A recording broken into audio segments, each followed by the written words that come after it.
প্রিয় মানুষটাকে ছেড়ে থাকা কিন্তু সত্যিই অনেকটা কষ্টকর। এক একটা দিন যেন এক একটা বছরের সমান। আমি এই 10-12 দিনে তা হাড়ে হাড়ে টের পেয়েছি। তোমাদের দাদাভাই আমাকে রেখে গেছে বাড়িতে 1 মাসের জন্য, কিন্তু এই 10-12 দিন যেতে না যেতেই আমার একদম কি বলবো, অবস্থাটা খারাপ হয়ে গেছে। সত্যি এক একটা দিন যেন কাটছেই না, আমার এক একটা দিন যেন বছরের সমান। তো হ্যালো এভরিওয়ান, কেমন আছো তোমরা সবাই? আশা করি অনেক ভালো আছো, সুস্থ আছো। আমিও আছি মোটামুটি। তো অনেক দিন পর ভিডিও আসছে, আর দেখে তো বুঝতেই পারছো এগুলো কিন্তু অনেকটা দিনের আগের ভিডিও। সোয়েটার পরা রয়েছে, তখন একটু একটু ঠান্ডাও ছিল তখনকার ভিডিও। তো কি আর করা যাবে, এতদিন পোস্ট করতে পারিনি, তো এখন এক এক করে ভিডিওগুলো আসছে। তো দেখতে পাচ্ছ সকাল সকাল ঘুম থেকে উঠেই কাজকর্মে লেগে পড়েছি। শোভাংশের সোয়েটার জ্যাকেট এগুলো হচ্ছে নোংরা হয়ে গেছিলো, তো ওগুলোই কেচে এই যে এই মাঠের দিকটায় এসে, রাস্তার দিকটায় এসে মেলে দিচ্ছি।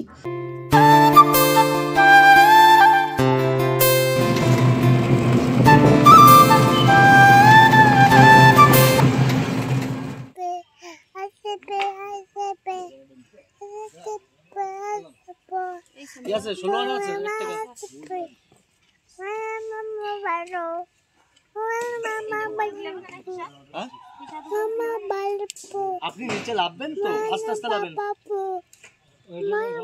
ওই বাড়ির কাজকর্ম সকাল সকাল সেরে স্নান করে খাওয়া দাওয়া করে আমি চলে এসেছিলাম একটু এই যে বাবার বাড়িতে।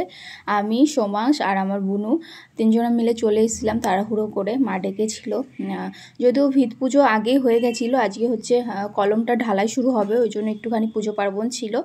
তো ওটাই যে মা, বাবা, দাদা সবাই মিলে সম্পূর্ণ করছে, আর আমি সোমাংশ দাঁড়িয়ে দাঁড়িয়ে দেখছিলাম। তো তোমরা তো জানোই, আমাদের বলেছি যে আমাদের ঘর বানানো হবে, তো ওরই সমস্ত কিছু আজকে শুরু হয়ে গেছে।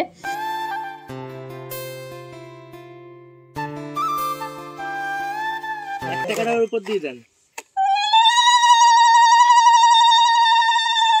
মশলার উপর দেবেন। হ্যাঁ দেন, আর 2 করছি দিয়ে দেন অল্প অল্প করে।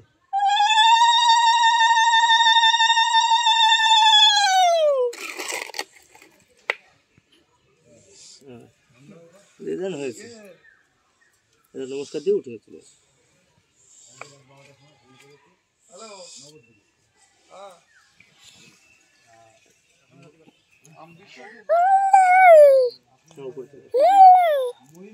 ওইগুলো থাক, আপনি দেন। তো মা ভালোভাবে ঠাকুরকে পুজো করে নিল, আর এবার দেখো বাবাকে নামিয়েছে ওনারা একটুখানি মশলা ওখানে ঢেলে দেওয়ার জন্য, আর তারপর দাদাও দিয়েছে। তো একে একে বাড়ির সব ফ্যামিলির লোকদের নাকি দিতে হয়, তো সবাই মিলে একটু একটু করে মশলা ওখানে দিয়েছে। আর কি বলবো, বাড়িতে এত লোক, এই বাড়িতে এত লোক, ওই বাড়িতে অত লোক, তবুও কেন জানি না একদমই ফাঁকা ফাঁকা লাগছে আমার। সত্যি প্রিয় মানুষটাকে ছেড়ে থাকা একদমই কষ্টকর, কি বলবো।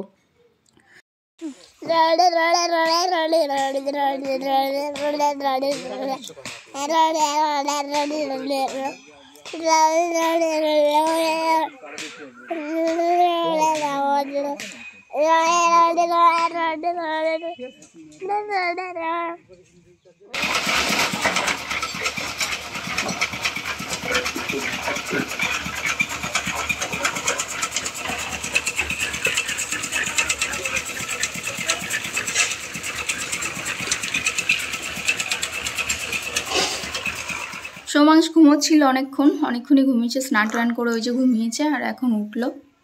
আর 2 দিন ধরে ওরও মনটা ভালো নেই, কান্নাকাটি করছে, ঘুমের মধ্যে পাপা পাপা করে চেঁচিয়ে উঠছে। কি আর করা যাবে, পাপা চলে গেছে। চলে গেছে আমার পাখি আবার আসবে। হ্যাঁ, তো আর কি বলবো, টাইম যেন কাটছেই না সারাদিন। আর তোমাদের দাদাভাই থাকতে কি করে দিন কেটেছে তো বুঝতেই পারতাম না, এখন সারাদিনটা কি করে যা কাটছে। সত্যি প্রিয় মানুষকে ছেড়ে না এক একটা দিন মনে হয় এক একটা বছরের সমান, এরকম লাগছে। আমি বেশি দিন তো থাকবো না, ওই 1 মাস মতো কি তারও কমও থাকতে পারি, তবুও কি করে যে থাকবো এটাই ভাবছি। এখন হচ্ছে সোমাংশ উঠলো ঘুমের থেকে, অল্প একটু খেয়ে ঘুমিয়ে যায়, শরীর খারাপ হয়ে গেছে, ঠান্ডা কাশি, পাপা যেতে না যেতেই শুরু হয়ে গেছে একটা না একটা। তো চলো ওকে এখন আরেকটু খাওয়াবো, খাইয়ে দিয়ে ঘুম পাড়িয়েছিলাম, এখন আরেকটু খাইয়ে দিই, তারপর কি করবে।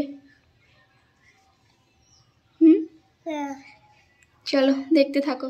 ওই দিন বিকালবেলায় একদম সন্ধ্যার দিকে আমরা বাবার বাড়ি থেকে বাড়ি এসেছিলাম, তো ওই দিন আর তেমন কিছু শ্যুট করা হয়নি। আজকে হচ্ছে তার পরের দিনের ভিডিওটা।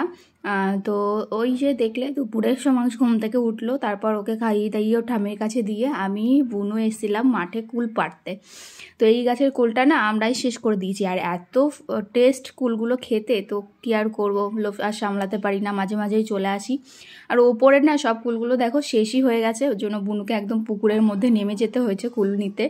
তো ওই দিক দিয়ে অনেকটাই ছিল, তো ওই জন্য বুনু নিচেই নেমে গেছিলো একেবারে। তো চলো আজকের দিনটা আমাদের এভাবেই শেষ হয়েছে কোনো রকমভাবে। তো আজকের ব্লগটাও তাহলে এখানেই শেষ করলাম। ব্লগটা যদি ভালো লেগে থাকে অবশ্যই লাইক কমেন্ট করে দিও। আর যেহেতু অনেক দিনের আগের ভিডিওগুলো, তো একটু মানিয়ে নিও, তোমরা মানিয়ে নিয়ে দেখো আর অনেক অনেক ভালোবাসা দিও।